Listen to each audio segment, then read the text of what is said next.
Hello! Continuing on with our Let's Play of Chex Quest, we're going to be on the third level, which is the laboratory.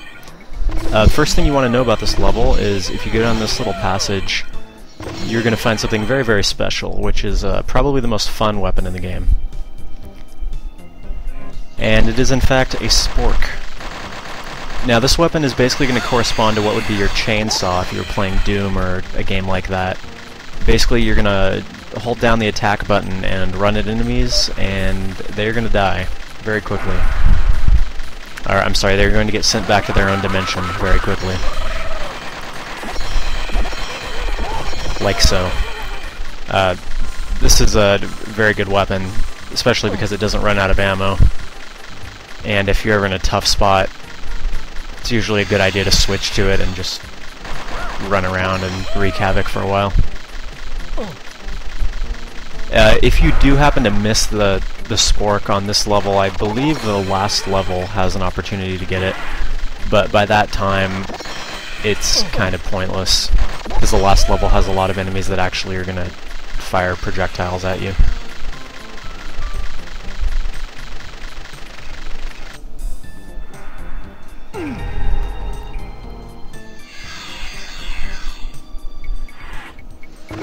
Now through this door you're going to find a special item which, to be honest, I have no idea what it does. It says it's a computer area map. When I was younger I never could figure out what it did, and honestly to this day I've never bothered to look it up. I'm sure somewhere online it says what it does. My thoughts are it's possibly just counts towards your completion bonus of the level. There's like a secrets found indicator at the end of the level. Could also allow you to open up a map or something. I really have no idea. I've never, like I said, I've never bothered to pursue it. But at any rate, now you know where to get it if you want it.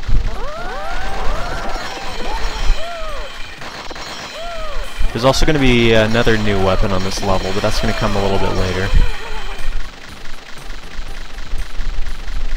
One thing about this level is it's going to demonstrate very well the classic nature of this game, I guess, where what I was talking about before, you know, get a key, go through a door, get another key, go back, go through another door, that sort of thing. Coming up in this next room here after I'm done wreaking havoc here.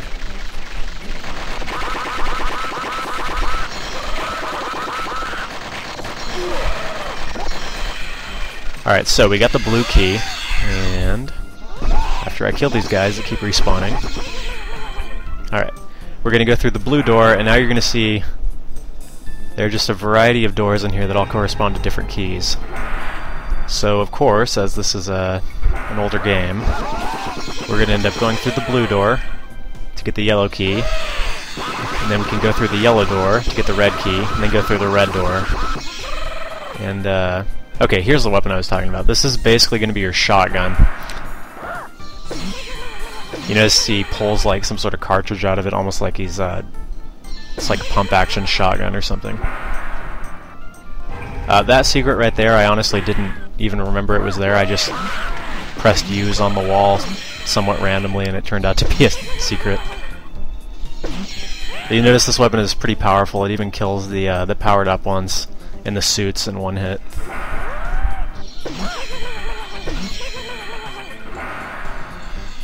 And same thing with the majority of the other weapons. If you're at least somewhat sparing with how much ammo you use, you should never have to worry about running out unless you get lost. Which I kind of hinted at, I think last episode, but as happening to me on the next level, but we'll get to that when we get to it.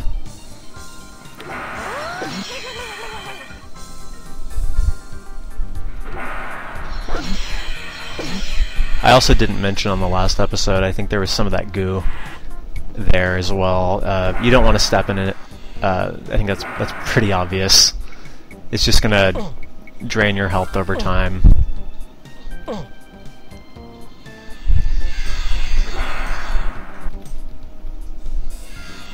So now we have the yellow key.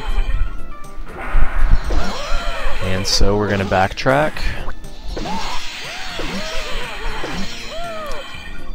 Which honestly, maximum difficulty can make the game a little bit less boring, I suppose, because if this was on normal difficulty, we would just be walking through a bunch of empty rooms.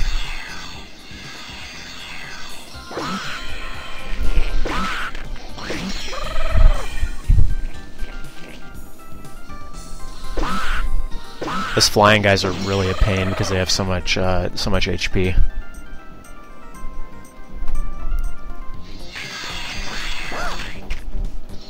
Alright, so we've gone back in here, so now we're going to take the yellow door.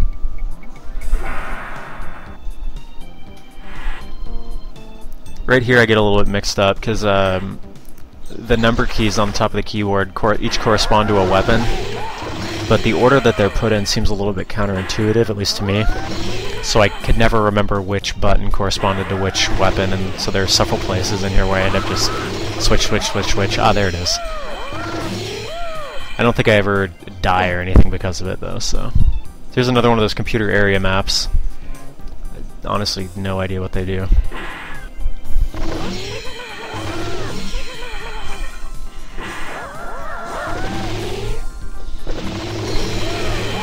There's a pretty obvious secret right here. Now the thing about the armor, that is armor, is that there are two types. There's like a darker kind, which I guess would be the wheat Chex armor, and a lighter kind, which would be rice Chex, I suppose. The darker kind can only bring you up to 100 armor, and the lighter kind brings you up to 200. So, for instance, I have 152 armor right now. I walked over that darker Chex armor, but it didn't give me anything because I already had over 100. If it had been the golden or the lighter Chex armor, then it would have brought me up to 200. And it works the same way with food. There are these glasses of water which will restore 1 health each, and then there are fruit and vegetables, which I'm not sure exactly how much they restore, but they can bring you up to 100. And then there are bowls of Chex cereal, which can bring you up to 200, because, again, of course, they want kids to think that the best thing they can possibly eat is Chex cereal. I mean, fruit and vegetables are good and all, but if you really want to be healthy and you really want to, you know, be able to fight green evil monsters, you're definitely going to need to eat some Chex. Alright, that is going to be episode 3, and I will see you guys in episode 4. Thanks.